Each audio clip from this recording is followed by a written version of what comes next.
sa ating mga balitang pang-consumer kalakalan po naman sa oras nga na ang bilis o alas 6:54 na.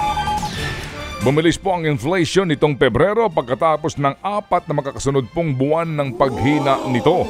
Ayon sa datos po ng Philippine Statistics Authority, naitala sa 3.4% ang inflation noong nagdaang buwan.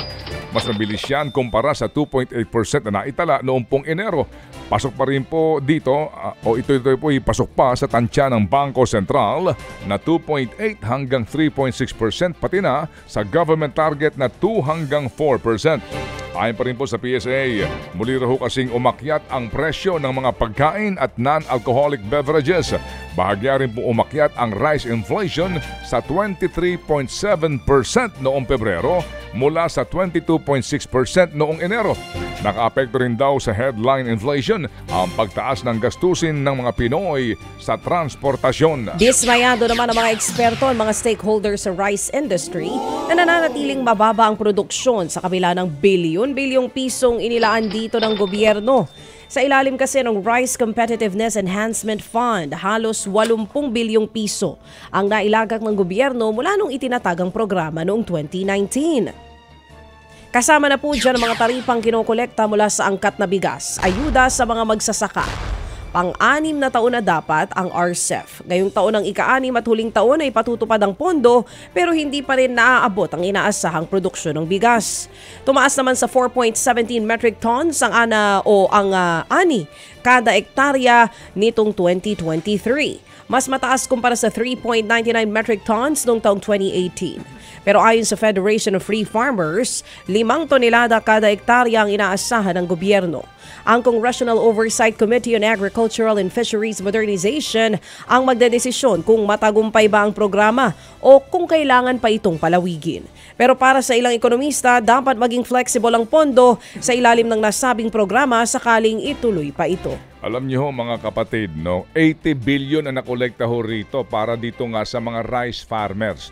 80 billion. Kung yan, ginamit na lang hong subsidiya para sa kanilang fertilizer. As in, wala na pong mga usapin pa ng pamimili sa kung sino, etc. Palagay ko po naramdaman natin ito. Kasi ngayon sa COA report na amin pong naitampok sa Think About It, yung mga pinagbibili ho na naman dito ng mga equipment ay mga makinarya hindi ho naman nagagamit ng mga magsasaka. Alam na this, di ba? Pinagkakakitaan po itong pera para sa mga magbubukid na naman. Walang tigil sa pagnanakaw. Sorry po, asar lang.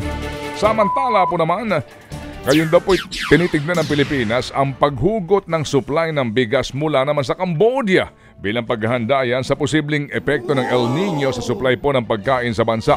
Pinalutang ni Pangulong Marcos Jr. ang potensyal na kasunduan sa kanyang bilateral meeting kasama si Cambodian Prime Minister Hun Manet. Sabi po ni Marcos Jr., inaayos na po ng Pilipinas ang produksyon nito ng bigas pero kakailanganin pa rin daw hong mag-angkat para po mapatibay ang inventaryo ng bigas.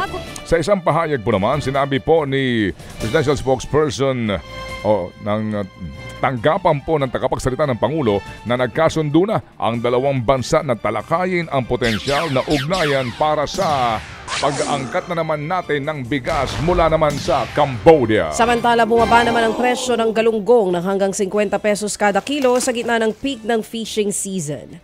Pwede na kasi ulit mangisda ang commercial fishers sa Visayan Sea, Zamboanga Peninsula at maging sa Palawan mula nang matapos ang closed fishing season noong February 15.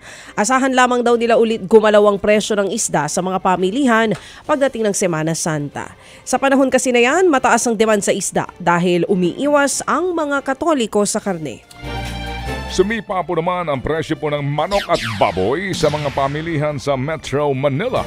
Sa tala nga po ng Agriculture Department, pumapalo ngayon sa 150 piso hanggang 220 piso per kilo ang manok sa palengke. Mas mataas yan kumpara sa hanggang 200 piso noong pong nagdaang linggo lamang. Paliwanag po ng United Broilers Races Association o UBRA, naging maingat sa pagpaparami ang mga magmamanok. Kasunod nga po ng oversupply naman ito noong huling mga buwan ng nagdaang taon. Sinibayan pa yan ng pagtaas po ng demand sa manok dahil nga sa mahal ang baboy. Sa ngayon kasi ay sumampa na ng hanggang 410 piso per kilo ang liempo. Mas mahal yan ng 10 piso kumpara noong pong nagdaang linggo. Ayon naman sa Samahang Industriya ng Agrikultura o SINAG, ito'y dahil pa rin sa banta ng African Swine Fever. Pero giit ng grupo, hindi pa rin po dapat lalagpas ng 400 piso per kilo ang liempo. Sinisilip naman ng DA ngayon kung na naman meron pong nangyayaring price manipulation na naman. Ted Filon at DJ Chacha. Ngayon, nasa Radyo 5, 92.3 News FM. Monday to Friday, 6 to 10 a.m.